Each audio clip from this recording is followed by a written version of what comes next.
Frédéric Beenbieder balance tout sur ses addictions et avoue qu'il pourrait être à la place de Pierre Palmade. Quelle mouche a piqué Frédéric Beenbieder? Soucieux de redorer sa réputation, il en profite pour donner son avis sur la polémique Pierre Palmade. Confondant ce terrible présent et son chaotique passé, l'écrivain sème le chaos. Effrayé par ce qu'il lit ou entend sur Pierre Palmade, Frédéric Beenbieder tire la sonnette d'alarme. Et oui, ça aurait pu être lui. Frédéric Beenbieder, en roue libre.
Très vite, il avoue qu'au lieu de remonter la pente, il se tire sournoisement vers le bas. Cette lente descente aux enfers, Frédéric Beenbieder ne se la pardonne jamais. Avec le recul, il estime qu'il aurait dû être plus protecteur.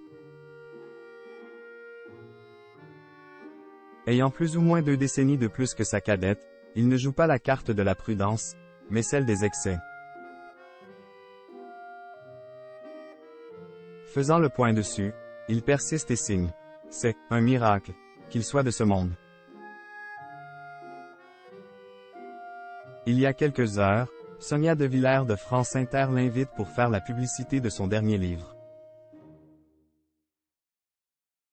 Forcément, l'association de ces troublantes confidences avec l'affaire Pierre Palmade tombe sous le sens. Accrochez-vous chers amis d'Objeco, nous rentrons dans une zone de turbulence. Après avoir lu le point de vue de Frédéric Beenbieder, vous allez voir les choses de manière différente.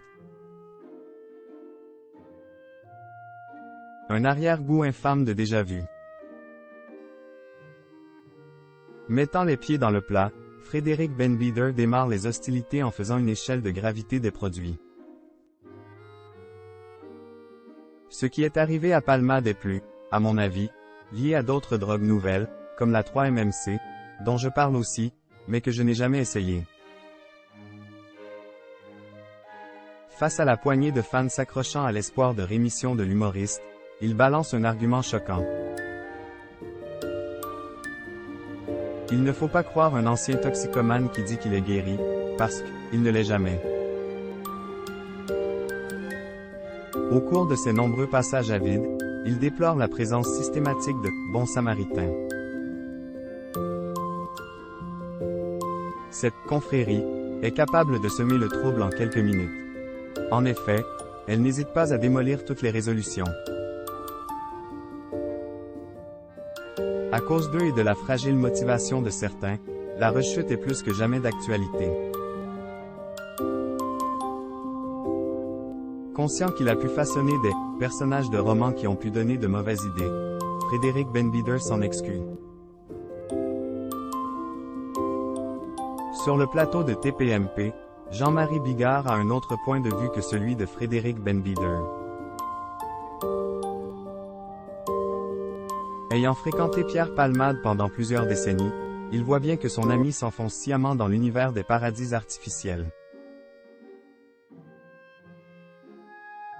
Déplorant que l'entourage se soit cassé les dents, il constate qu'il n'y a plus aucun retour en arrière possible. Quelle tristesse!